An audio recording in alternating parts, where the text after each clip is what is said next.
thank you all for being here at an Iowa 2017 event, or Inspiring Women Among Us 2017 event, which, as we know, is not only for women, but is to get people thinking about women and gender for 2 weeks approximately, leading up to the day in which UNBC recognizes the December 6th Montreal Massacre and has a commemorative ceremony. So we hope to see some of you, if not all of you, back for that, because that's a really important occasion Canada-wide. And this year here, it is on the last day of Iowa, which is Wednesday, November 29th, and it happens in the UNBC Winter Garden from 10 to 12. So that's just the day we remember the 14 women who were shot for basically doing something they weren't supposed to do, being women in engineering in 1989. And then we also talk about greater issues of violence against women and discrimination and barriers and challenges. So hopefully you can join us for that. I've lost track of which number event this is, but suffice it to say we have a lot of Iowa events this year. And if you wanted to go to another one after this, you could race over to the Prince George Curling Club, where there is a Cosspiel, which is a Bonspiel with costumes, and everybody's supposed to come dressed as an inspiring woman. So I can't wait to see the photos from that. I think it's been quite great. It's organized by my colleague Mark Grew. So yeah, if you're looking for something to do after this, you know where to go. Lots of activities again tomorrow.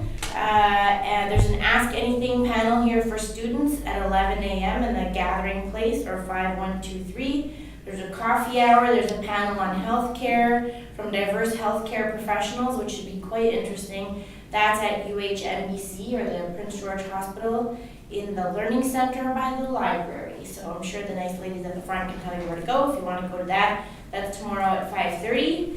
And I will be at Two Rivers Gallery tomorrow night at 7 p.m. as the host for a talk by Twyla Exner, who is an exhibited artist and also the director for public programming at Two Rivers Gallery. And she volunteered and put together this whole talk, so we're really grateful for her contribution. She's going to be talking about live female artists in contemporary Canadian art, and gender and mentorship and kind of themes in Canadian art.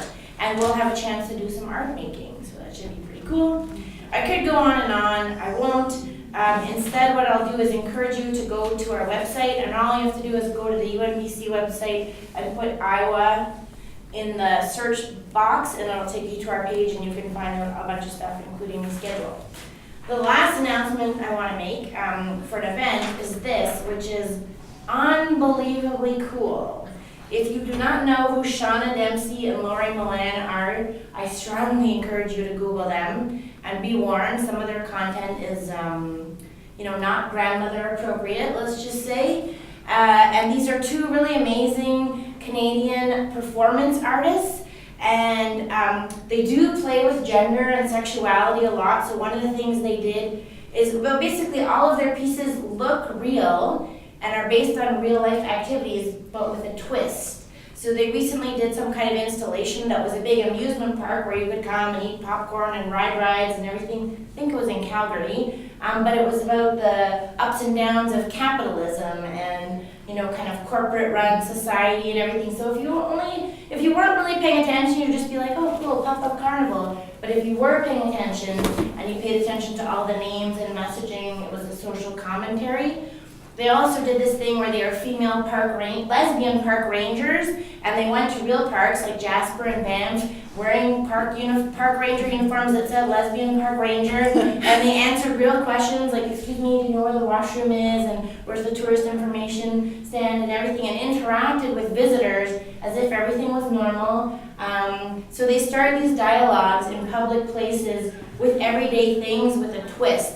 They also had this perfume boutique where you could do things like mix, depressed office life scent with couch potato scent, and you could create this personalized perfume, which really did exist, but again, gets you thinking about greater themes. So it's a pretty big deal. They're coming to PG. I'm pretty excited about it. I encourage you to kind of keep an eye on developments of their visit, because they're going to do something cool, and they're very secretive. So we don't know what they're going to do yet, but it's going to be awesome. The next thing I will tell you before introducing the panel is that this is one of the events at Iowa where we will be handing out feedback forms and also project information sheets because we're conducting research on Iowa this year. First of all, to know what people like, what they don't like, how they experience our events, to collect feedback to improve Iowa, but second of all, because this is our second year with a grant from the Social Sciences and Humanities Research Council of Canada, we want to report back to them on how people experience events and if we're getting to do some of the things we set out to do when we started Iowa. So if you want to participate, you can take one of these project information sheets with you that has a lot more detail about what I just said. Basically, the research will be used by us to improve Iowa, to report on Iowa, to write academically about Iowa, and it'll show up in places like academic journals and community meetings and online reports. I'm not gonna make any money off of it or steal your ideas or anything like that. And the feedback forms themselves are here. So if you wanna fill one out at the end, and panelists are also welcome to do it, you can take one of those. It's voluntary. You can stop at any time. You can ask questions at any time. You can read the detail about it in one of these. And it also has the contact information for the Research Ethics Board, which every time you do research with human subjects, you have to go through this process. And we did have our project reviewed by the board, and so we're allowed to conduct the research. And I'm happy to answer any additional questions when you're done. And just put them in one of these. The last thing I'm going to do before getting to the panel is to thank our 2 volunteers because we couldn't run this without volunteers. It takes a lot of volunteers because we have a lot of events, and our lovely panel also volunteered. So I just want to give them a round of applause, everybody. And then I will lead you through the panel, and Steph also, who is volunteering by recording this.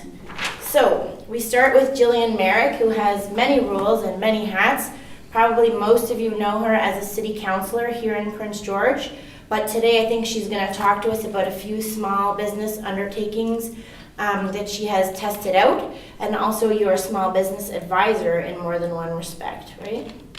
Okay, and you have her bio in front of you. And then here we have Cheryl Turcott from Business to Mobile.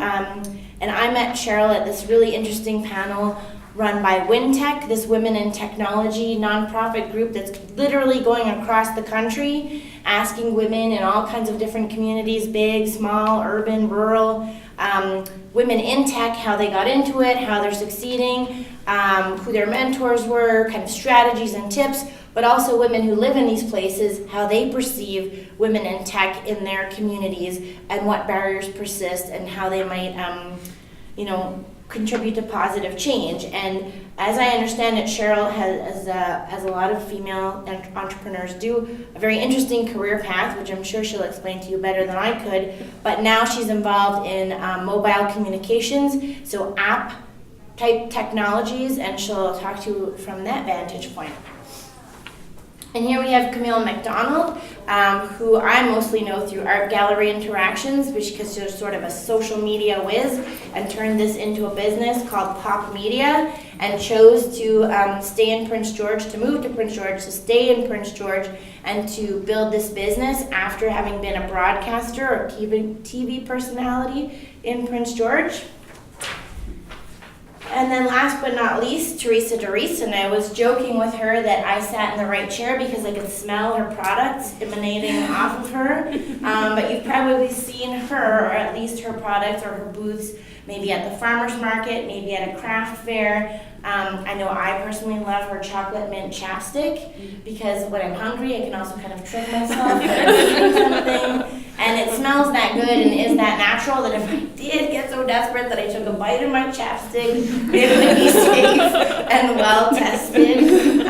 So I certainly appreciate the knowledge and the diversity of products and services that she adds to our community, right? Because we don't have access to a whole suite of products and services, so it's great when we have really nice ones to draw upon. And I think all the women here are enriching our community through their entrepreneurship. So that's all I'm going to say because we're really here to listen to them. And they have a little cheat sheet, and I'm not going to be too strict on time because we have the luxury of quite a bit of time. But if I lean over and give you like a smile and eyebrow raise, that's like a, okay, wrap it up, right? 'Cause we want to make sure we get to hear from everyone.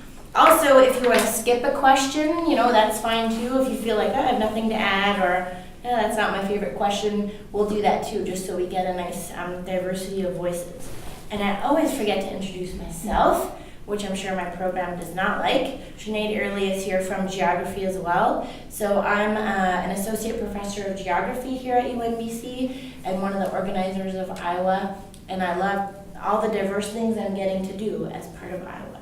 So, yeah, and my name is Zoe Miletus, in case you don't know it. So we're going to first do introductions, and maybe you can add a tidbit or two about why you're here, and whatever you want to say about your business or your kind of PG activities or beyond PG. Okay. Okay, I'll start. I started in 2013, not with a business, but with writing a blog. And what was going on at the time was my partner Steph and I were doing a lot of foraging for wild edibles, and gardening, and cooking from scratch, sourdough bread, and things like that. And also we had bought a property with some acreage that we were going to build up and have a little homestead. And so I started the blog to share these experiences with friends and family that were interested, and just anyone else in the community that might be interested. And on my list of skills I wanted to learn, so my blog was called Adventures in Self-Sufficiency, was and is Adventures in Self-Sufficiency. And so basically my interest was in learning all those kinds of skills. And what really started things going down more of a business route was when I learned something that had been on my to-do list for a long time, which was making soap. And that is a very addicting thing to do. If you ever start making soap, you will go insane with being addicted to it. And so I started with that, and then with all my supplies, I realized I could make lots of other things. I could make lip balms and body butters and all sorts of other things. So I started making all these things furiously and selling them at craft fairs and to friends and family, and things just kind of continued along that path. So that brings me to where I am right now. Excellent. Nice. Well, I moved to Prince George 4 years ago for a job, my first real job, full-time as a TV news reporter. And so that was quite an adventure. I moved here, as many other people do, I think, thinking that I would be here a year, maybe two, and then move on to a larger market, which is the way the world of journalism just works, to advance your career. But the longer that I stayed in Prince George, the more I enjoyed it, and I met a lot of friends. I was living a really great life, and so that's kind of what brought me into the business world. I was kind of looking for, a way to stay in Prince George, and I just kind of noticed some opportunity in the field of social media. And I've been in business for just over a year now, and over that year, I've definitely learned a ton. So I've really zeroed in on producing video content for social media. And I run ad campaigns along with those, mostly on Facebook. So if you have any experience in the back end of Facebook, it's a little bit creepy but impressive how much information they have on all of us, which is what I work with to help clients target their content to whoever they're trying to reach. So that's me. Great. Camilla and I work at the Hub Space, or that's where our offices are too, so we're getting to know each other quite well. So I first entrepreneurial thing I did is at the age of 10 or 11, I bought my own darkroom. And now it's all digital and it's printed, but having all the chemicals and everything, there was just nothing like that smell. And so I did that for a few years and started taking pictures and selling some pictures and stuff. So I originally had a photography business, which worked out really well when I was a stay-at-home mom with 2 special needs children. And then after separating from my husband, I put aside the photography business and went back to school. Took the new media design program at CNC and ended up at Business to Mobile as an employee. And I've since moved into partnership and developing another, I wouldn't say side business, it's still part of Business to Mobile at this point, called The Local Shift, and it's a community app. Basically all the goings on under one digital roof, and it's for artisans as well, and local food suppliers as well, which is kind of funny. And then it also actually really suits Camille as well with what she does, because she does a lot of advertising for other people. So the goal of that is to connect the community to each other, and our next step is a local business rewards program. If anybody knows what Bitcoin is, I mean, pretty much everybody knows what Bitcoin is. There's it's cryptocurrency, but there's also something called Ethereum, which deals with smart tokens and or contracts. So we're going to be basically creating a currency, a local currency that doesn't have, you can't cash it in as a customer, but you can buy products as a customer, or eventually support local businesses as a customer and things like that. So we're really excited about that. How I got into the technology side of it, I was supposed to just do graphic design and websites, and I got thrown into coding. So I've been doing coding now for 4.5 years. I love it. It allows me to make cool apps and help the northern community. So yeah. Thanks, Cheryl. My name's Jillian Merrick. As Zoe said, most people know me because of my role in politics, but before that I did a number of business and entrepreneurial related things, and I think it's important to clarify that entrepreneurs and business people are actually 2 very different people. You can be a really exceptional entrepreneur and never have your own business, and you can be a really exceptional business person and be a terrible entrepreneur. So entrepreneurial people are generally creative people, risk takers, visionaries, people who have an idea and then sort of project work plan the steps to make it happen, build a team around them. And business people basically buy and sell products to customers, and you don't necessarily have to be a visionary or a creative person or a project manager to do that. You just have to have a really good product and really good customer service. So, I mean, there's a half dozen projects I could talk to you about. Some of them failed miserably. Actually, it's funny you mentioned a darkroom. That was one of my first entrepreneurial projects, was a darkroom, and I had exactly 1 customer before I decided that I wasn't passionate enough about it to push it forward.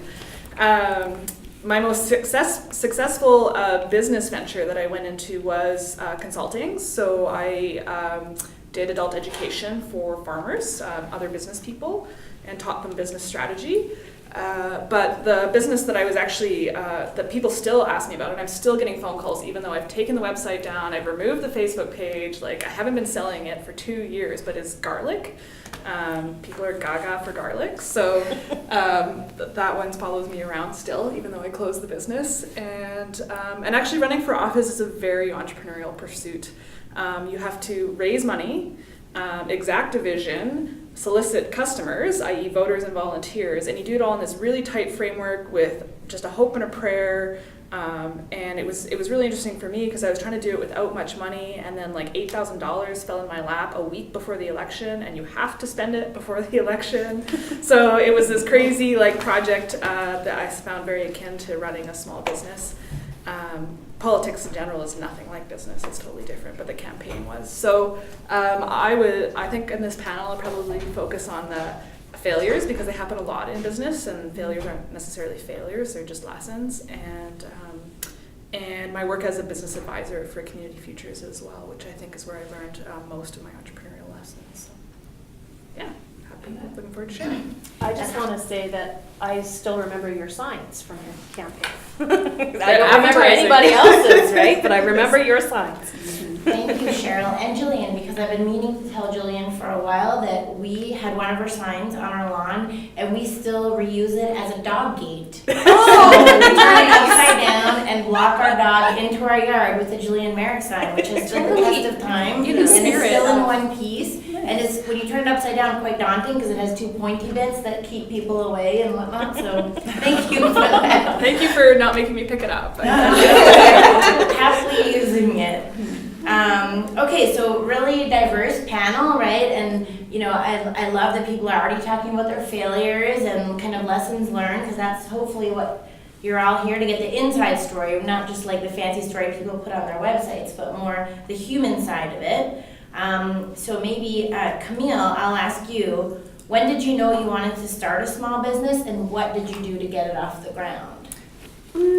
Well, I definitely didn't, as a kid, think that I was going to be an entrepreneur. Essentially what happened is I was looking for jobs and didn't find any that suited me at all. And so then I just decided to make up my own. So that's kind of where it started for me. And also, like I said, just noticing what's happening in the community, in the business world, online. I saw an opportunity and just decided to go for it, because I figured, you know, why not just take a risk and go for it? The worst case scenario was just having to get another job, and that's not that bad. I could handle that. So yeah, just over a year ago, I decided to start Pop Media, and it's definitely been challenging. There's highs and lows, I think, in any business, but boy, am I ever glad that I started it, because I think the payoff to that kind of risk is getting to do what you love, and that's where I already am. So I consider myself super lucky that I also have people in my life who were around to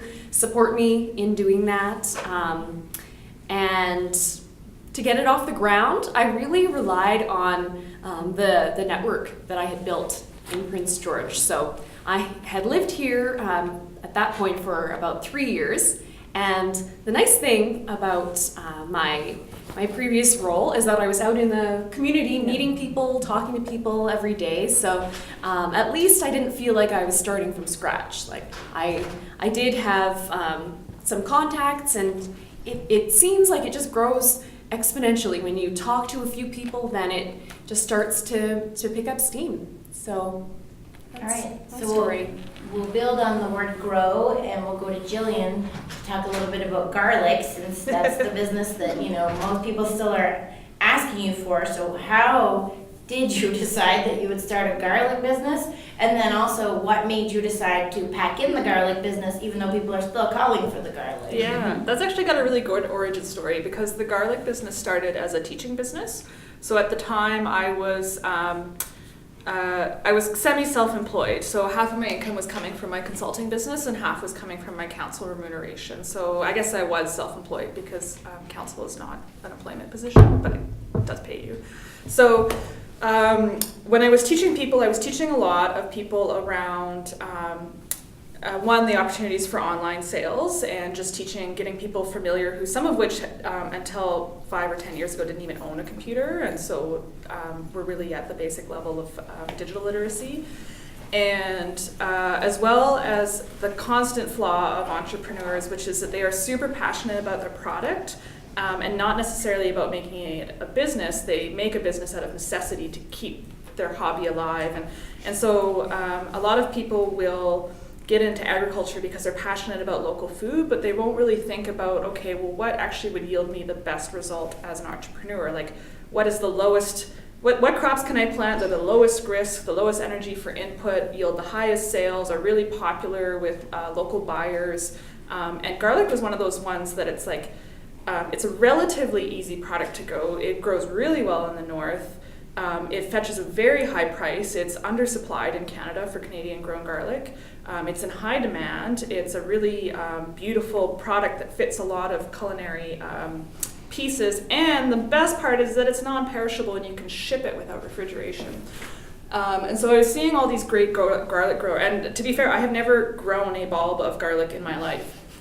So I was not a farmer, I was a retailer. So I had all these clients who grew beautiful garlic, and I saw the product and I knew it was a great product, and so I'd always kind of work with them around, how can we market this. And I did a marketing course out in the Robson Valley where there's a lot of garlic grown, and I was talking about branding and how a lot of farmers often name their farm after a family name, so like Johnson Family Farms. But you as a customer, that means nothing. I mean, you probably think of Johnsonville Brats more than anything.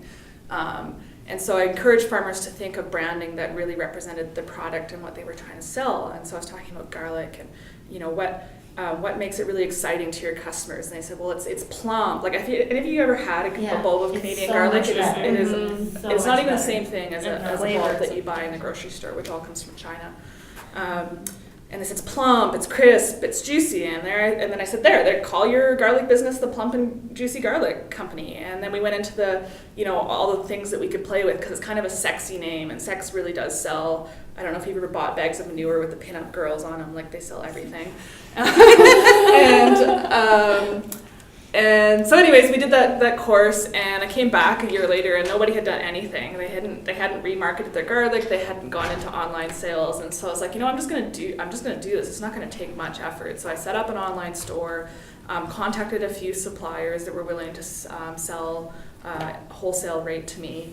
And I just started selling garlic. And then when I was teaching workshops, I could actually go into the back end of my store and show people how the sales were coming in, and then demonstrate the profit margin that I was making, and how I justified the price point that I was setting, and all these things that we teach in business classes. So it was great. I ran it for a full year. And I sold all the product I had, so I made just enough money to cover the boxes and the business cards and the website that I bought. I didn't make any actual profit.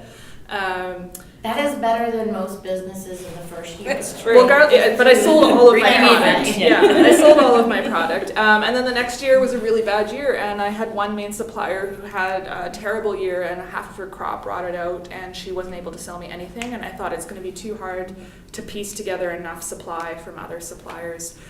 So I just didn't run the business that year, and then life went on.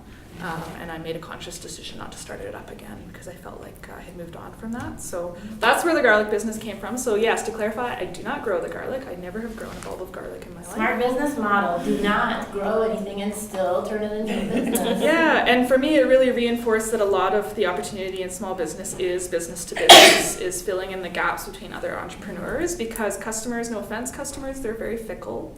And they're sometimes the most problematic part of the supply chain, and working with other entrepreneurs is almost better in many cases. So I took on the customer part for them. I was one of the problematic customers that kept saying, Jillian, I've been meaning to buy your garlic, and she's probably like, it hasn't existed forever. And I carried her card around and kept finding it in random places because I had the different northern garlic, and it was delicious. And so apologies. I'm happy to know it wasn't because my sale didn't go through, but the business school did. But I did have good intentions of buying the garlic because I know how plump and juicy it is. So maybe we'll go to Teresa now, and it's I know from taking a look at your blog that you certainly provide information that so many of us use, and whether we just read it and enjoy it and go interesting, or whether we read it and get a pot out and try to make whatever you made that day. You are a femtor for this community, right? A female mentor. And so thank you for that. But can you speak to any other mentors or femtors that you've had that maybe they've helped you refine a product, or maybe they've helped you improve your marketing, or have supported you as you grow your business? We are friends with a couple of young farmers in town here, Andrew and Janique from Hope Farm Organics, and they have been fantastic mentors to us. They had us out there, and with Jillian, actually, and walked us through the process of slaughtering geese. Remember that traumatic experience? Just call them garlic and then Which was really a powerful experience, and I had never slaughtered an animal before except for like a fish. So yeah, they had us out and they walked us through that, and they had us out and we helped them butcher their lambs when they were butchering their lambs, and so they've always been really open about sharing their knowledge and having us out there and teaching us. They had spare acreage on their farm, and they were like, just, you can have it if you want to grow something. We just want something growing out there in that spot. And didn't take them up on that yet because we had stuff on our plate already, but the generosity and the sharing of knowledge has been really huge. Yeah. That's a good local example that probably a lot of you know already, Hope Farms. I know that we save our northern melon seeds from their farm very carefully each year because they have the most delicious climate appropriate melons. Mm-hmm. Yeah, they gave us some cantaloupe, and I saved the seeds from that, and then I planted them in our greenhouse the next year, and I had cantaloupes, and I was like, I'm growing cantaloupes in Prince George. Yeah. And it's, thank you, Andrew and That's the Janine. problem. Yeah. I never get the seasoned seeds. That's the problem. Yeah. Right, yeah. And so Cheryl, what about you? Have you had any key mentors or femtors along the way, maybe from expected and or unexpected places? Yeah, well, my mom actually, she was the one that started me on the entrepreneurial path. She had a craft store to start with. It was called A to Z Crafts, etc. And it was a really cool way for me to spend my weekends and things growing up. It kept me out of trouble. It was right downtown. But then, as that business went on, she realized that all the other stuff wasn't selling very good, so then she focused in on beads because of, we have a very strong Aboriginal or Indigenous population, so a lot of the beadwork, and we were right downtown. And then everyone was getting into the necklace making and things like that at that time. And I was I think I was 12 when she moved over to doing the bead store. So yeah, she was my mentor. She took it from the ground up. It was terrifying and exciting all at the same time. So I started working at age 11 for that, and it just really inspired me to be my own boss. I've realized that I really don't like working for other people. That's part of the problem. I don't know if it's me. But yeah, my mom was definitely a huge part of my entrepreneurial journey. And, she's now in her 50s. She'll be 60 next year. And 3-4 years ago now, she actually self-taught herself how to do 3D clothing. So online digital 3D clothing. And people buy it and use it in advertising and video games and all sorts of stuff. And she makes some amazing stuff. So that's it's really exciting to see. She didn't have an income, and she was, my dad and her were split at the time, and she just created it, and she spent like thousands of hours teaching herself how to do it. So yeah, I definitely got my entrepreneurial work ethic from her. So that's a good reminder, I think. I know I have to bring my daughter to work on Friday because there's a professional day for teachers. And I sort of kind of feel bad every time I have to bring her here, but I'm sure many of us would agree that, we learned really interesting things by going to our parents' or caregivers' place of work, and so maybe we shouldn't feel so bad. Maybe something good will happen as a result of bringing children to work. And I also think that for women in business or women in any field as primary caregivers, and of course men or others who play the same role, we should all see more children in the workplace, because then when whatever system falls through and you have to bring a child, it's like, who brought the child? It won't be like that, right? You'll be like, oh, look, a child's here today. How lovely, right? We can just sort of normalize that. Amazingly, it's still not the case. Okay, so I think many of you told us, you hinted a little bit about when or how you fell into business or how you strategically started a business. So maybe we'll skip question number 3, which you all can't see, but they can see. But maybe Jillian, what aspects did you like the most or least about running whichever business you want to run? Yeah. Well, I'll talk about the one that actually came the closest to being a career for me, and still is a possibility, which was the consulting business. What I did as a consultant was basically take what I was being paid to do as an employee and took it out of the organization I was working for and freelanced. So I gained a lot of the experience as an employee in that job, but I found it was limiting within the organization I was with. There were other parts of the province that were asking me to do this, and I couldn't go to those parts of the province with the office I was working for. So, and I realized very quickly that I was really alone in the marketplace. Like, I was also hiring people like me to teach farmers business and technical skills, and there was only a half dozen of us across the province that were doing it. So, what I liked most about it was the fact that I was really good at it. And I'm not saying that out of ego or marketing, like the business isn't running right now, so there's no incentive to me to promote myself, but like I could see the difference that I was making in the clients. I could see their businesses starting to thrive. And I could see how proud they were, because a lot of the stories and anecdotes I use in my teaching came from my clients, and I could see how proud they were when their successes are shared amongst their peers. What I like least about it is that consulting is you're really bound to the contract holder. You generally only work on 1 or 2 contracts at a time, so you're kind of stuck with like one customer.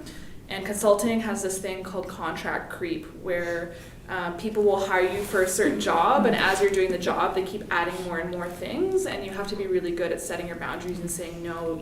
And I took a lot of contracts that were pretty small for what they wanted to begin with, but I was starting my career, and that's what you do.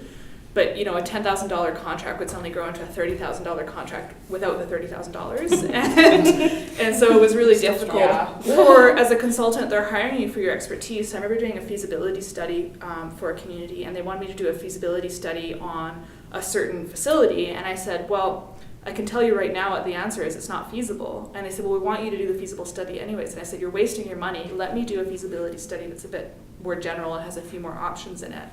And they said, no, we really want this. And I said, I can tell you right now, it's not feasible, and I can generate the business case to demonstrate that for you. And so it was a really hard push because a lot of feasibility studies are unfortunately public funded, and so there's not that same incentive with somebody else's money to actually make the best use of it. So that I found really tough when I was hired for a contract, either that I had to say no to a lot of extra work on because I was being asked to do more than what they had been hired to do.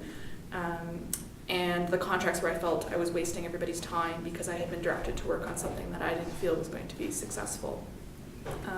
So that was really hard for me, and I think in the end why I decided not to pursue that career, because I wanted to make an impact, and I wanted to be able to say yes to things. So yeah, politics is great for that. And Camille, what about you? What do you like most or least about running your own business?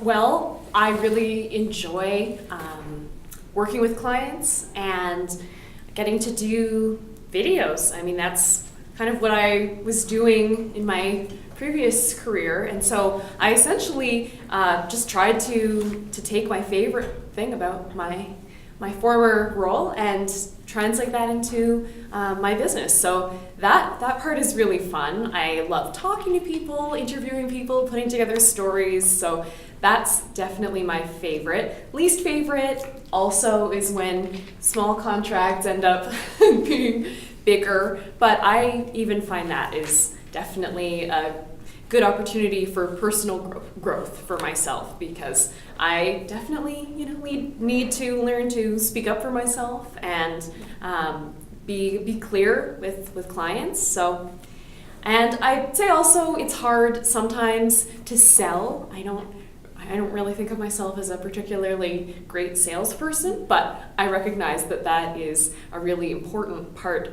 of running a business. So again, personal growth, moving towards doing a better job of that. Can I touch on Yeah. that too? Yeah. So scope creep. as we call scope creep, is a real problem because you don't want to anger your client. You want to please your client, but at the same time, you don't want to work for $5 an hour. So that has been a huge problem because business to mobile communications, we are a consulting business, and that has been the thorn in our side, and it's our own fault because we allow it to happen. So we're trying to put procedure in place and make sure there's a signing authority. Like there's lots of procedures that you can put in place, but if you don't actually tell your client or push it to them and say like, okay, this is the way it's going to be, then it's your own fault if you just let it go. And we've eaten a lot of costs, and that translates to not getting a paycheck a lot of the times. And my partner and I are in the same household, and when you don't get a paycheck from either side, it's very scary. It can be a very challenging time. Thankfully, he's easygoing, and we still get along in those times. But I think the biggest thing I love about it is because we get to tackle things that we want to, things that we're interested in, and again, the downside is the financial crisis that it can throw you into a lot of the times. Teresa, did you want to add anything about that? Favorite, least favorite? Well, my favorite part is the creative aspect. I'm definitely creative person. My brain just will swim with ideas of things that I want to make and things that I want to do. I really enjoy writing. That's why I started the blog, and again, just as a creative outlet.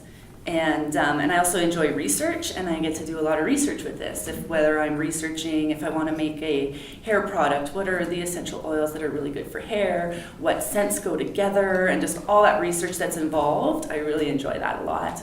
And sharing information with other people, I really love that. I like whether it's teaching something to somebody or just making somebody aware of something they didn't know of before, or whatever. But I like that interaction and sharing with people. And in terms of what I like the least, anything that has to do with being organized, anything that has to do with actual business stuff. Which is why people like me stay employed. That's right. Not my strength. I did buy a program that's really good where anytime I buy a supply, I enter it in, how much it costs, and then when I use it to create my recipes, and then it will tell me exactly this is how much this ingredient cost in this recipe, this is what your total product came to, this is what the whole batch came to, this is what the product came to. Like without that, I would just be like spinning my wheels. So that was really helpful. Should be giving it all away. yeah. And the other thing I like the least is the mess that I'm always making because I'm in my kitchen and I'm making soaps and I'm making this and it's great. And then when I'm done, there's dishes and there's just stuff, and that's not my fun part. So definitely the creative aspect and the people aspect is my fave. Yeah, I think everybody here would probably like a set of cleanup elves that Yeah. can just come and Exactly. your paperwork or your garlic or your dishes or your coding caddy. lunch mess or whatever the case may be, right? What's for dinner? Soap. Yeah, I've been making things all day. Oh, that always happens. Steph will come in and I'm like bubbling away at the stove and he's like, oh, what's that? Oh, it's soap. So maybe what we'll do now is turn it over to the floor for any questions you have, either about anything you heard or anything you haven't heard, or anything you're wondering about, if you have an idea or if you already have a business or whatever the case may be. The floor is yours. I have a question. Mel kind of started to touch on it, but how do you, when you're starting out, how do you find a way to sell yourself in terms of the expertise that you're bringing, and even to like put a price point on that, and take what you've been really talented at and turn it into a business and explain to people that you actually want to make money off of that and not just do things for them. Can I? Okay. Yes. So photography, all my friends wanted me to, build my portfolio with them. That was, here, I'll help you build your portfolio. Oh, you mean you want me to do it for free? So what I started to do is I built my website, and I had my price package right on there. And when my friends would say, oh, you're a photographer, would you like to build your portfolio?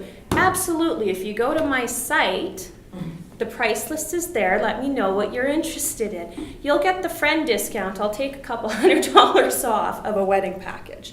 That kind of thing. So it is really important to recognize that it is your profession. It is your business. You can't do friend favors because everybody will come out of the woodwork for a favor to have you do it. It's just the way it is. I love trading services as a business. Like if somebody has something to offer that, that's fantastic. It saves both businesses money. But yeah, the big thing is making sure that, the friends and family know that it's a business, it's not your hobby. Yeah.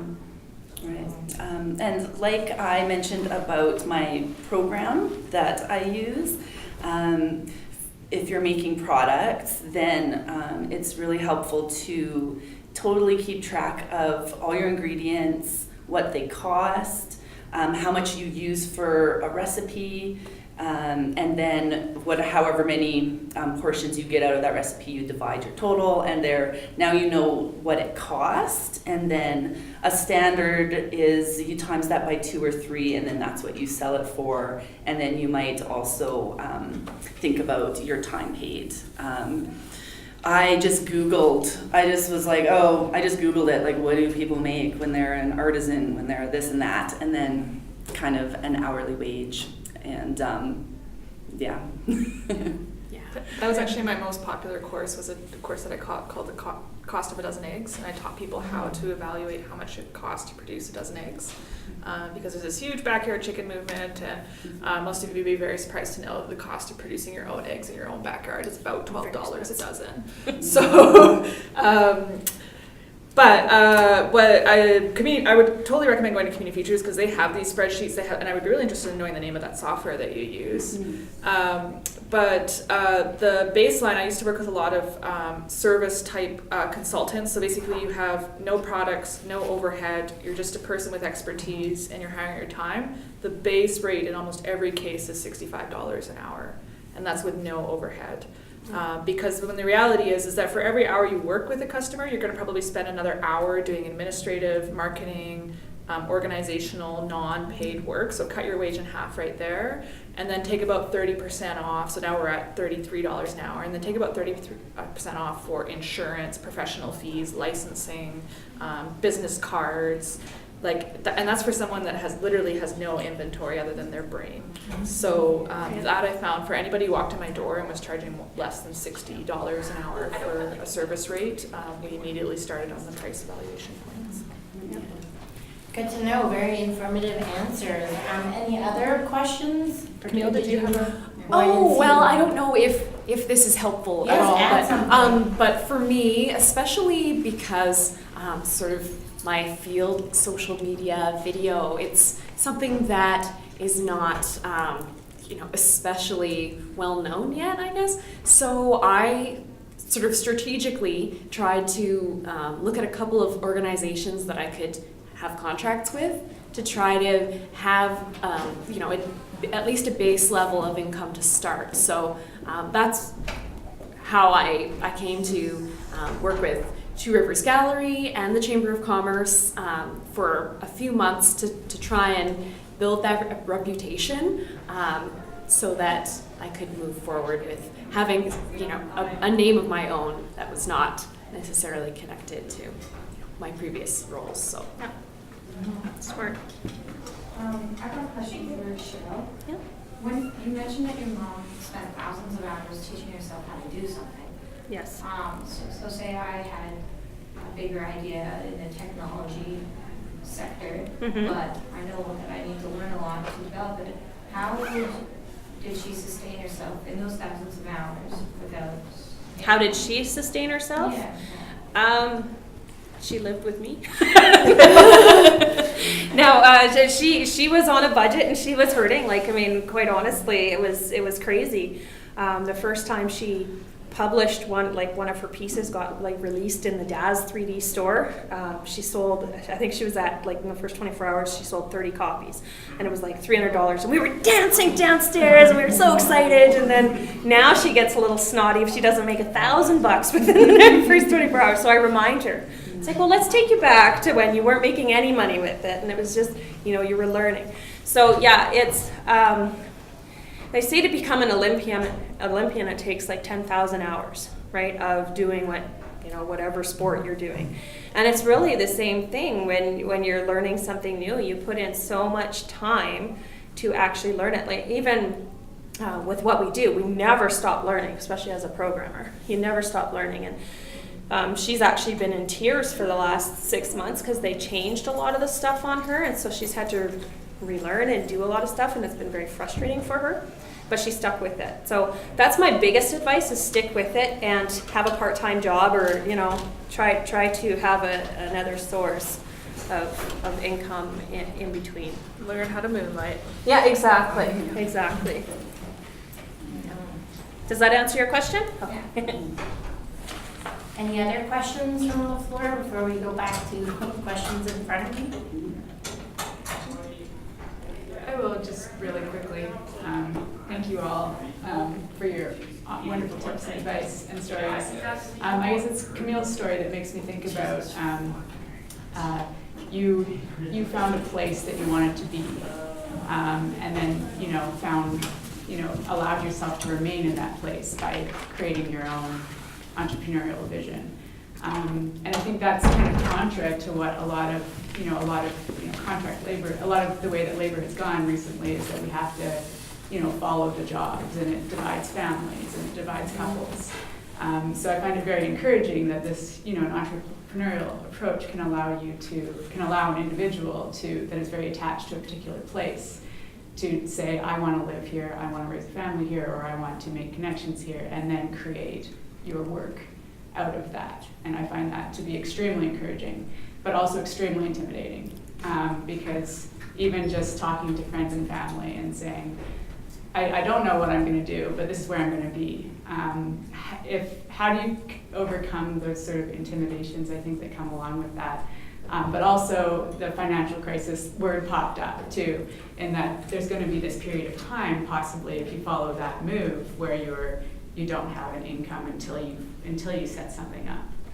So how do you deal with that intimidation, maybe, I suppose is what my question is. But Well, for me, my whole life has really shifted in a big way. I never used to have a budget. I didn't, of course, live a fancy lifestyle or anything, but it has definitely, being on my own has made me hyper aware of where my money is going, and that's been really healthy for me to know exactly what I need and to be able to live with less. And I'm living a way happier life with less material things than I used to have. So that portion has really helped.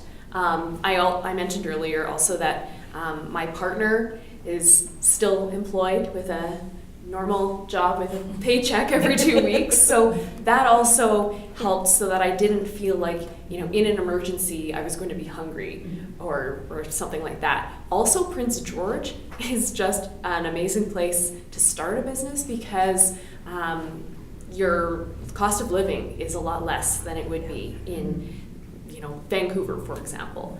And also the size of this community, I find that it's big enough that it feels like a city, but it's small enough that if you do good work and you really put in the effort to network and do all of the things, then you actually have a chance of standing out and being able to attract some attention to whatever it is that you're doing. So those are a few of the things that help me. I think that's a good point, because you look at businesses in Vancouver and there's so many of them competing against each other, whereas here we don't compete against each other, we actually try to help each other. And that's actually one of the purposes of the local shift, is connecting businesses as well as the community.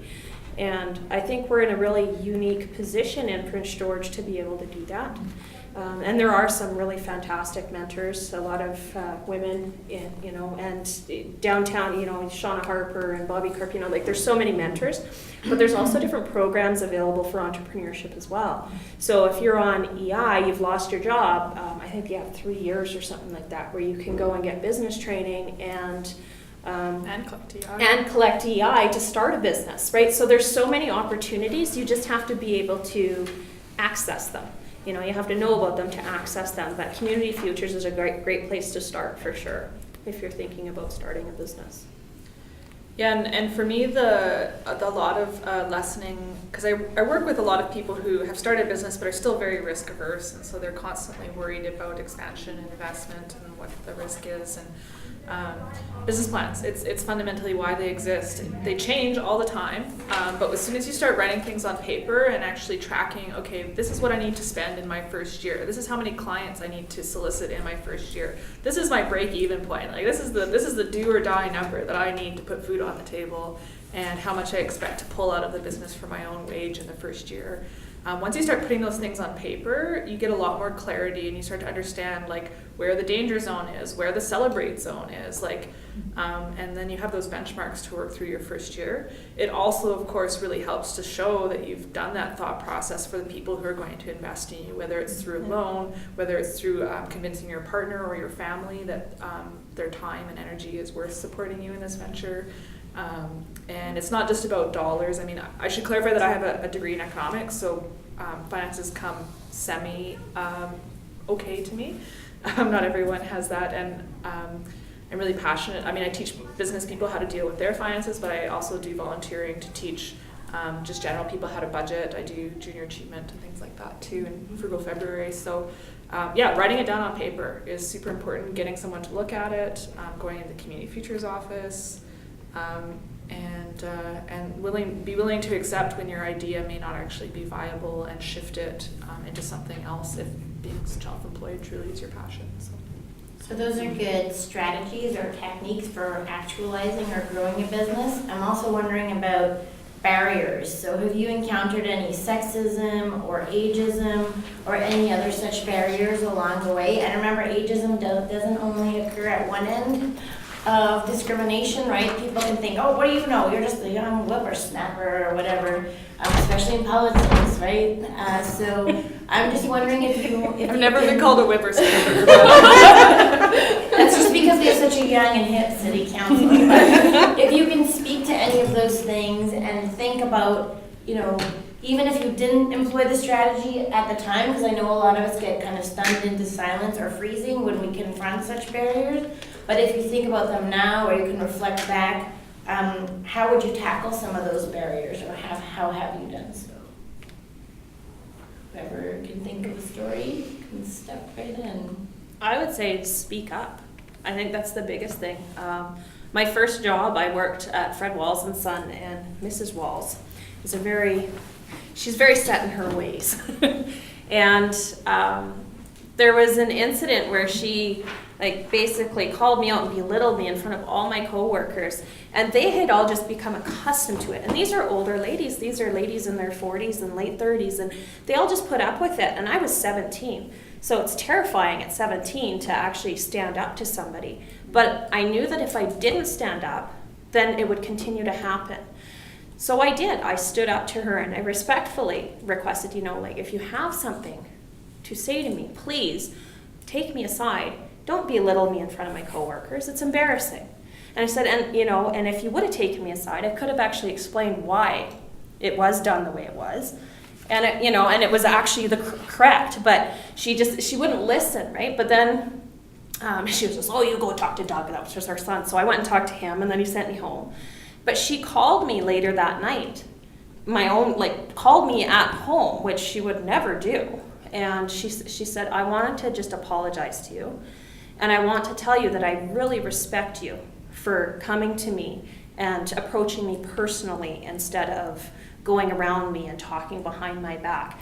She had this whole new respect for me, and it just took me actually finding my voice and actually saying that to her. So I do encourage you, you know, it's not always safe to do so, but I do encourage you to actually speak up and you know, when something's happening to call people on it, because yeah, you know what, we're in a world where it's not acceptable anymore, and if we call people out, it's going to happen less. Anybody else want to speak to that? I actually found that business is one of the places that I experienced the least amount of sexism and compared to other workplaces I've been in, namely because there's this international language of business, which is if your product and service is good, your prices are good, and your delivery is good, they don't really care about anything else. And so that was one of the nice parts about entrepreneurship and self-employment, is that this is world of proving yourself regardless of who you are. But I can say that the barrier, I think the biggest barrier was myself. Being self-employed is you really do have to know yourself. And my first business venture that I ever built a business plan for was a hostel. And I love traveling, and I had been hosting visitors for years, and I started the right way, which was that I saw a market gap. I had been hosting people in my home through Couchsurfing, which is basically free Airbnb, the actual home sharing service. I work for cooperatives, so when people call like Airbnb a cooperative, I'm just like, no. Anyways, and so I saw this market gap. There was no low-cost travelers, sort of like social house sharing type accommodation in Prince George, and I was getting probably a request a day through this Couchsurfing website for overnight accommodation. So I built this whole business plan, and I was kind of ready, and I realized there was two things that I was missing. One, I had no money, and you can't open a business that requires like 3,000 square feet of space and 100 beds, but 50 beds and full-time staff with no money. Like, you really do have to have some capital, and the bank's just not going to lend it 100%. There's no such thing as 100% backing. Maybe if you've got some family members, but and the second part was that lifestyle totally isn't for me. I love to travel, and people who run hotels don't travel because they're working 24 hours a day in their hotel. Same with restaurateurs. There are so many restaurateurs and cafe operators who get into the business because they love eating, they love the experience of dining out, they love food service. And some of them have never actually been to the back of a kitchen where it's just like hell on earth, where people are swearing, there's knives, it's like 500 degrees, you work till like 2 a.m. on stat holidays, and so for me, the biggest barrier is understanding what I truly wanted out of my life and who I was as a person and where my ideal workplace was, and running a hostel was not it.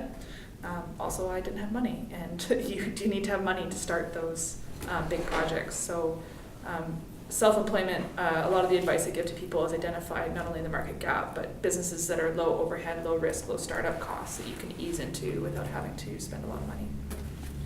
Besides the bank, what are some of the places to get funding? So Community Futures does lending. Business Development Canada does lending. What's the farmers one? If you're doing a farm, there's another one.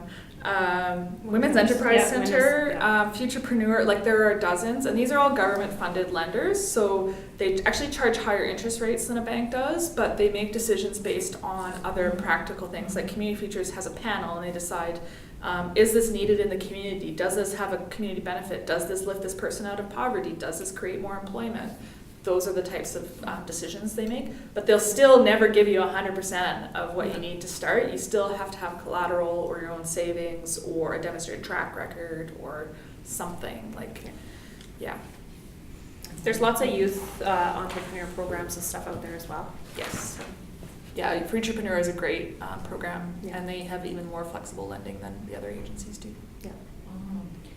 So we're going to skip the question number 10 because I know there's students in the room. Oh gosh, there's more. So question number 10, what skills, topics, or training do you wish you had more exposure to in school, and why? I mean, maybe you have none, but I think you always look back on your life and go, ooh, I wish I should have taken that. Or at that stage in your life you weren't interested, or you thought you couldn't handle it, or whatever, and then later on you're like, why did I make that silly decision? So, Teresa, do you have anything like that you... Yeah, well, business classes would have been great. In school, I did a Bachelor of Science in Psychology, and I minored in English. So, yeah, a lot of writing and a lot of research. but I never had really any interest in business. I think, like Jillian said, I'm where it's out of necessity because I just keep making things, and my house would be full of things if I didn't like unload them, and I would be completely broke if I didn't sell them. So that's led me down this road, but it was never a thing that I did. A business class would have been the last thing I ever would have had an interest to take in school, but it would have been very handy. So now I'm just doing a process of a lot of self-teaching. Yeah. I was so the same way. Oh my gosh, I wish I had taken business. Right? Who knew? Yeah, but for me, I did my undergrad, my major was in history.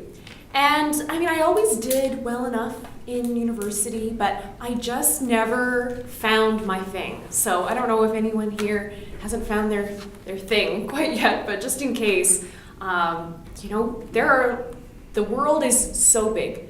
And, you know, if you find what you're passionate about in a, you know, traditional school setting, then that's amazing. But for me, I only just started to get that when I went to BCIT and took the hands-on journalism program. And then just, working every day. I think that has been my best teacher so far, that and YouTube.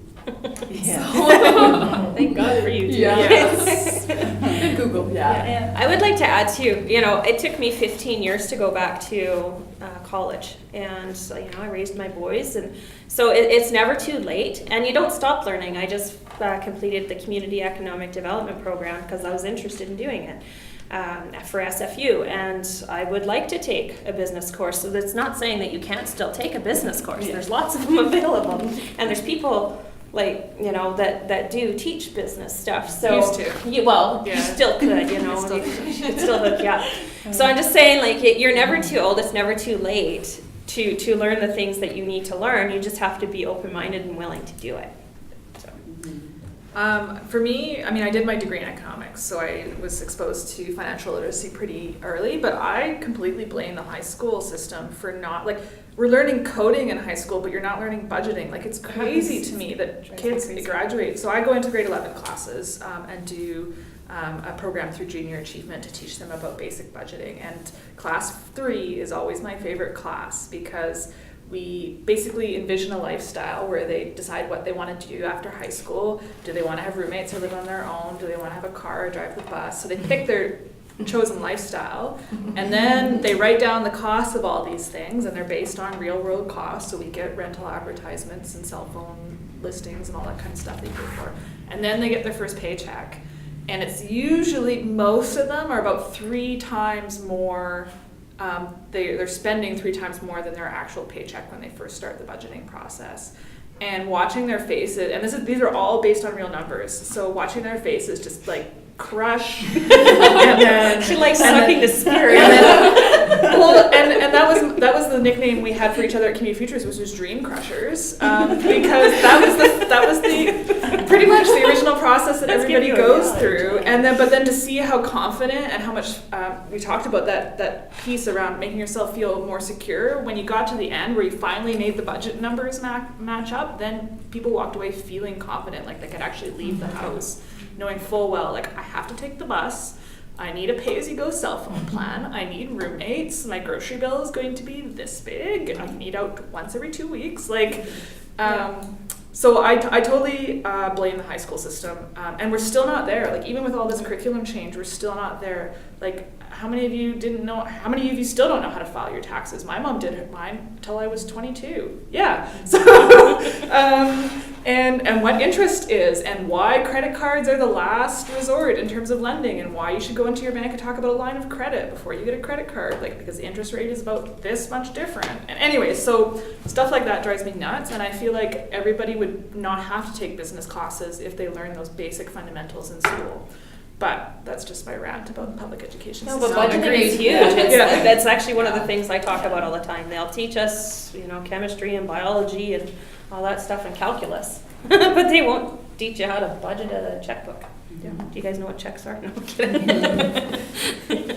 there used to be classes, I think they were called life skills or something like that, different names in different places, and a lot of them have been cut, so yeah. Yeah, that's really sad. Okay, so there is a question about why you decided to participate today, but I don't really want you to speak to that necessarily specifically. I want you to, and you've already alluded to it, to think about information sharing and networking and gender, and if you could speak to that in some way, like whether you think women are particularly strong at it in your experience, right, because you can't speak to all women, or how it's worked for you, or some of you already alluded to challenges, like, I know I don't love like trying to sell myself, right? I do it when I have to. And of course there's a whole literature on how generally males are socialized to sell themselves more than females, and they tend to reap more social rewards from being good at that. So can you speak a little bit to selling yourselves and your businesses, networking and communications and contacts in whatever way you want? And if you have an anecdote that would, kind of shed some light on it, that would be great. Maybe we'll just start at Teresa and go that way. Sure. Well, I'm very green to this. I think I'm probably the greenest on the panel. It's just in this last year that things have kind of changed from just a blog and me just like doing what I do to actually thinking about having products and all this kind of stuff. So all those kinds of things about networking and all that kind of stuff is something that I'm really interested in learning more about and pursuing. And I know that there's a lot of opportunities here in town, like some of the other panel members have mentioned. So that's all very interesting. And I think just having that community of support is really important. So just having people in terms of networking, in terms of forging those relationships that are passionate about the same kinds of things as you, or can help you think of a thing in a different way that you hadn't thought of before. Or kind of sometimes if we're really creative, we can get tunnel vision. And so having other people who can have a different perspective about that is really handy. Yes, I'm already thinking that I want Camille to make a video for me. So yeah, just those kinds of things. Just like seeing what other people are doing and what are people's strengths, and not trying to do it all yourself sometimes. Even though I'm like a DIYer, even I don't DIY at all. Like it's too much, and not everyone is good at everything, and so. Networking and finding people who are really good at social media stuff, or who are really good at selling, because I'm also not a salesperson at all. Like when people come to my booth and they're like, ask me for my sales pitch, they're like, well, why should I buy this instead of that? I'm like, I don't know, do it if you want. Like, I don't know. Like, I just made it. Do you want it or what? Smells good. Yeah, like I have literally like no sales in me at all. I'm just like, if you like it, you can buy it. So like making those partnerships with people who might be good at sales where I'm not, and that kind of stuff. There's that opportunity to build that community. Nice. Where do I even start? There's a lot. I mean, I probably should have spoken up earlier on the question about barriers in the workplace, because in my life, in previous workplaces, I definitely have felt sexism, ageism, harassment, all of those that I'm sure all too many women have experienced. And I mean, I definitely can't say for, the people in positions of power why that is the way that it is. But I felt like my care and compassion for people in the past has been seen as weakness. And so for me, being in business for myself, I feel like that's helped me so much in not feeling like, a pushy salesperson. Like when I meet a client, I try and learn as much as I can about them. I don't want to sell them anything if I feel like I can't help them achieve their goals. And I just hope that my authenticity you know, is clear to them. So I certainly feel like I want to encourage any other women to enter the world of business, and even if you're employed by somebody else, I feel like if I can do a tiny contribution to helping make a better society where women and all people don't have to feel like they're being crushed in the workplace, then it's all worth it for me. So, yeah. I think genetically, women we're dispositioned to compete with each other all the time. I think there's a book called like I tripped that bitch on the way up to the stage or something like that. Like there's something like it's terrible, right? But no, like I mean there is a competitive there's those competitive pieces that we can either tear each other down or we can lift each other up, because there's nothing more powerful than a group of women getting stuff done. And I would love to see more networking groups come together, and where there is more mentors, and where I would love for this group right here to meet with all you guys on a regular basis, and just if you have ideas or if you have concerns or you just need another voice. It's always nice to have backup because it's not always easy to speak up yourself. And as far as selling yourself, I think we're all terrible at selling ourselves, but we're really good at selling other people.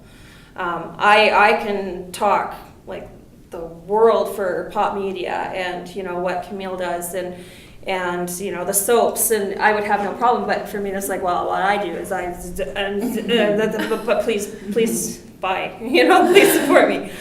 We're not good at that, like as women, we tend to think about everybody else first, which is suiting if you're lifting other people up. So I think if we have a strong network of women, it will do a lot better. I never thought that I was very good at sales, and I still don't really think that I am unless I'm really passionate about the product. So once I have a passion for something, I can sell it, no problem. But I don't think that's ever my goal. It's a natural function of what I'm passionate for. Politics, you definitely have to learn how to sell yourself, and that was a huge, really exciting learning curve for me. And in addition to being passionate about financial literacy, I also am very passionate about getting people to run for office. Even if you don't win, the learning process is so important. And I'll shift into politics a bit. The whole reason I ran for office was I didn't actually think I was going to win. I hadn't planned to win, but I really wanted the topics that I was passionate about actually part of the debate and not the same old snowplows and potholes, blah, blah, blah. So, and then I won. But people, it was different and exciting, and I think my knowledge of marketing and speaking to people helped with that. One of the things that helps me most to understand how to connect with customers is just ignore your product for a minute and think like people only buy things because they have a problem. When their needs are met and they're happy and satisfied, they don't need anything, they don't buy anything. So when you're working with customers, it's really understanding like what problem is this person trying to solve. For the garlic business, it was a lot of people who wanted to impress their date on a dinner, like on a dinner night, or they wanted to use something that had more flavor in their food. And so then I could move back to my product and talked about that. But if somebody came up and they just wanted then it goes back to the consulting. So if somebody wanted a feasibility study for something I didn't believe in, I can't solve their problem. And so it was really important to find the people that had problems that I could solve, and then I could be passionate about fixing it for them. And I think that's probably a very female thing to do, is that I didn't really give crap about my own stuff. It was more like, what's your problem? How can I fix it? But it applies to everything in business, that whatever you make, somebody has a problem that it will fix. And that's how a lot of people, I think, are successful in sales. So. Well, and I was trying to remember what your full election slogan was, because I know I have it in my backyard, but it was something like celebration, transportation, and what was the third? Representation. Representation. Now, did you come up with that, or was that Jean? Yeah. No, that was me, because one of the things that I don't like about elections is you've got millions of signs and none of them say when the election is, which is the number one thing, and why you should vote for me, other than my name is Jillian Merrick. So I thought that makes no sense. Like, I'm trying to sell myself, but I'm not telling them where they can buy it or what it's good for. So my signs had the election date on every single one, and they had 3 words that described my campaign platform, and it worked. Yeah. Except the complaints were that the writing was way too small and they couldn't read them. But still, that was my thought process going into that. Well, But at least they noticed your sign. Yeah, you did. You did a great job, because I can remember 2 out of the 3 words, years later. You didn't have to sell yourself to me because I was already sold, but I do remember those things, and I do remember how your signs and your marketing and your message was very different from all of the other candidates who were pretty similar. And so just to build on what you said about compassion and kindness sometimes being viewed as a weakness or held against people, I think we have to think about the same thing with difference, right? Or somebody else mentioned the word authenticity, that sometimes you hear a lot of leaders say this actually, that sometimes the way you stand out or your difference is actually the strength you should capitalize on. Right? So rather than trying to do what all the other people do, or especially if you're in a male-dominated field, what the other guys do, why do that? Like, you have product differentiation right away. Like, if you are different, celebrate your differences, capitalize on your differences, use your differences, because you are standing out, but whatever your difference is, probably people are already noticing it. So rather than trying to like squish it or hide it or hope no one notices, maybe going with the more authentic leadership path or entrepreneurial spirit is the way that you will feel more confident, gain the capital, recruit interest,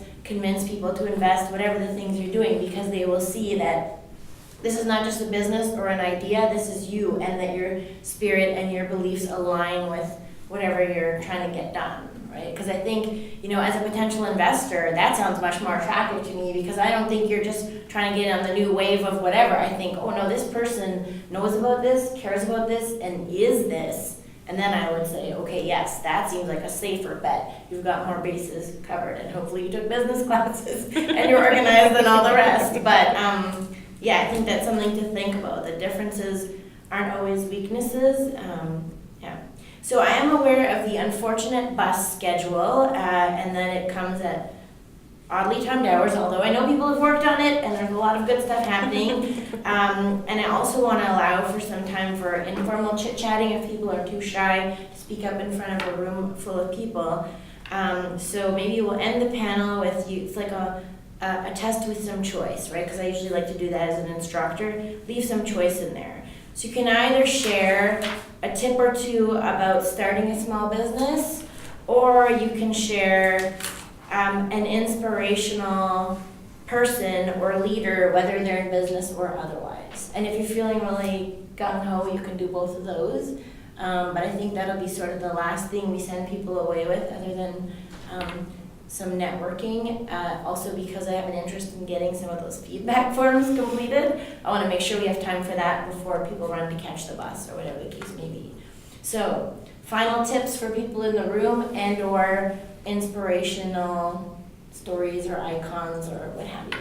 And maybe we'll start with Jillian and come back this way. Well, I'm full of tips, so I don't know if I can offer any more without rambling. So I guess the part that I never really talked about is don't be afraid to walk away from things that aren't working, and don't be afraid to don't be afraid to bullshit, actually. Transparency is awesome, and it's what makes you in the long run, but fake it till you make it. So I was gonna say that. Yeah, it blows. I forgot to mention all this other stuff that's in my bio, but right now, I'm on a board of directors for 2 organizations that collectively manage $1.5 billion in assets. How I got there, I didn't fake it all, but I definitely plump my resume a little, and so yeah. If that doesn't work, then you try again with something different. So That's entrepreneurship, is being creative, not being afraid to fail from time to time, always having a plan B so that when you do fail, you still have a house to live in, and a family to come home to if that's your case, and just love it, and yeah, do what you love. That's the whole point. Yeah. I just want to insert a quick comment about CVs because I have a lot of student CVs that cross my desk, and I think people really undersell themselves. I think when you mean plump your resume, you don't mean make stuff up. I'm not saying like lie. Yeah. Yeah. She doesn't mean make stuff up, buy a degree online, whatever. I think in terms of what I see is, if you get invited to give a talk in somebody's class, like Artika did today in my class, put that down. Invited guest lecture, all true. Yeah. Put that down. If you volunteer for an organization and you have come up through the ranks or you have a position with power, emphasize that. Don't just put volunteered for the SPCA. Put, executive position, blah, blah, blah, for X number of years. Like, make sure you put the details in so that when I'm a stranger looking at your resume, I can see the value of your effort or your contributions, not just an organization name and a set of dates. So think of it that way, like provide details and details that help back whatever you're trying to present, right? So yeah, if you can illustrate how important an organization is or how much money you helped fundraise or that you did important things there, put that in there. Like, still be succinct, but don't just put a generic one line because that could mean so many different things. The other thing I would add to that, as far as your skills and stuff, is put your self-learning stuff in there. Even if it's not a formal education, if you've spent hours and hours and hours learning or self-teaching yourself or whatever, practicing something, whether it's, learning how to skateboard or whatever it is, you put it down, you show that, I've spent over this many hours doing this, I'm passionate, I stay committed, because it shows that you're actually dedicated to something. We've had people come into an interview and we'll say, so tell me at a time that you solved a problem. You had a problem and you solved it, and they're like, I know I've solved a lot of problems. There's so many of them, I can't think of one. That's not a good answer. So always think about, okay, well, what am I passionate about? What am I doing at, in my own spare time that, can go on my resume? That I've, and what can I do to increase it? What do I want to learn? Especially with the internet, we didn't really have that option when I was a teenager, but it was just starting out. But you have so many opportunities to self-teach yourself. You don't have to necessarily have a formal education. I would have been hired at Business to Mobile whether I'd had a formal education or not, because I was the right fit. So it's a matter of finding what you're passionate in. And whether it's a business or an employment, go for it. Just really put yourself out there. And if you're terrified and don't know your first steps, reach out to, there's lots of women, they're entrepreneurs in general. But, if you're more comfortable around women, then ask for a mentor. Find a mentor. Great advice. That's what I did when I was first toying with the idea of starting a business. I went to a couple of people that I respected in town and just had coffee with them, and that helped me a lot in the very beginning. Another tidbit of advice for me anyway, it's worked, is just be okay with feeling a bit uncomfortable, because those are the moments in your life I find that you can really find the most rewarding. So I'm not saying have a near-death experience or anything like that. Don't teeter on the edge of a cliff. But no, I didn't tell you to do that. But yeah, I try in my business and in other parts of my life to do things that are pushing me to my limits, to try to achieve what I can. So yeah, I don't know whatever that's worth. Grow the most when you step out of your comfort zone. Yeah, That's the biggest thing. Right. Yeah. For me, I would say one thing that just really helped me was just one step at a time, one thing at a time, because it can be really overwhelming with all the things you have to do and like the big picture of like where you're trying to get, and it can seem so impossible. There's a saying that's like, how do you eat an elephant? One bite at a time. That is so true. Like just do the one thing. then do that next thing, and just plug away at it. One of the things that I feel like I've been really successful with is creating a brand, having my blog be a recognizable name, creating a logo that is recognizable, and I just did that one thing at a time. I just started with my blog, and I made a Facebook page for it, and I had 50 people that liked it. It was like my friends and family. And then I had that approach of just one like at a time,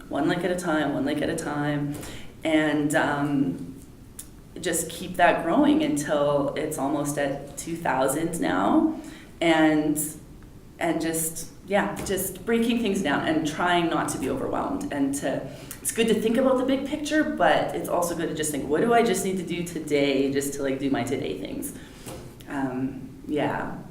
And I think also in terms of again, selling yourself, I think, is something that's coming up a lot, as that we have trouble with. I think that in general there's an expectation in society for women to be kind of humble, and things are changing, but there's still so much of that. And to just recognize that, and to just recognize that that's not a fact, that's just what's being put on you, and to try and break out of that thought cycle.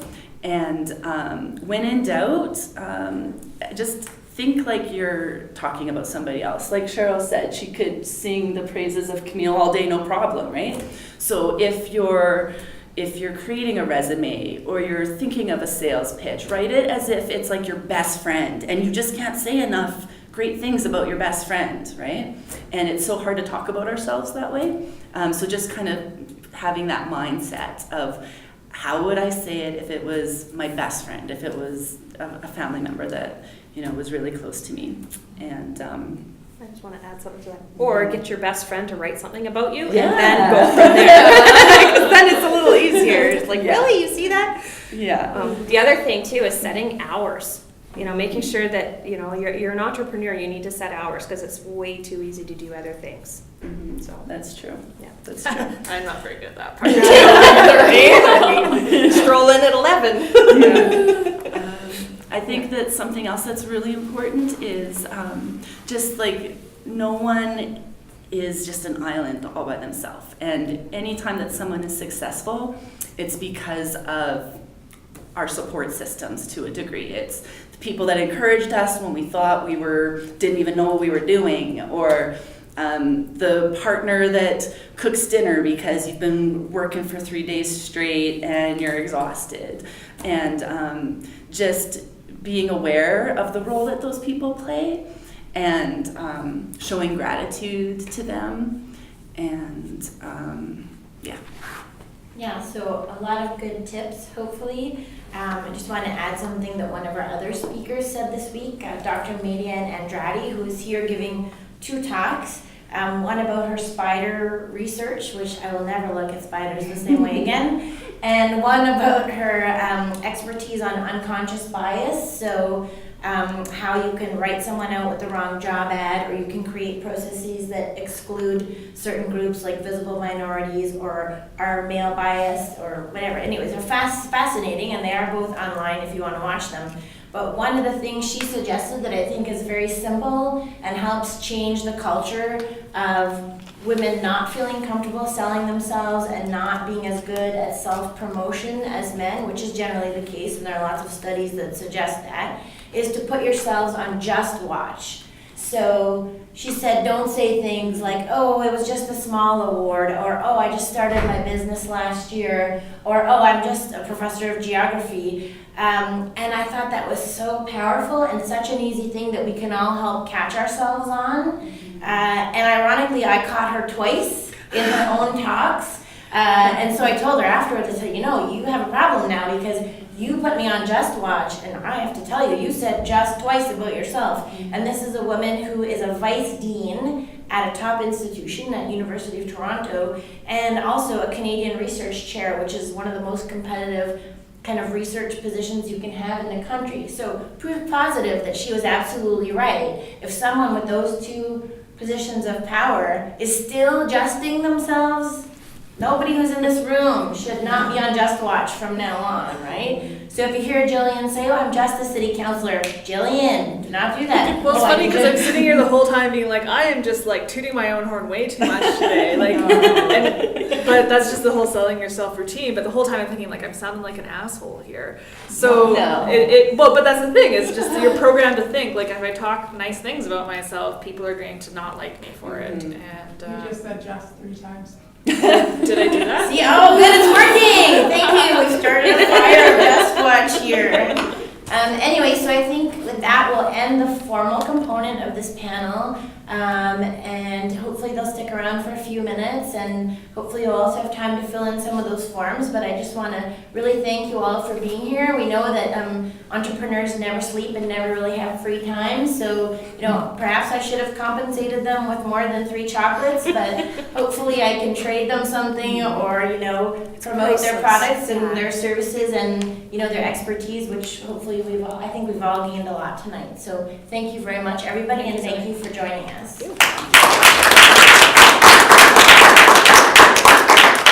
Thank you for listening to our long-winded stories.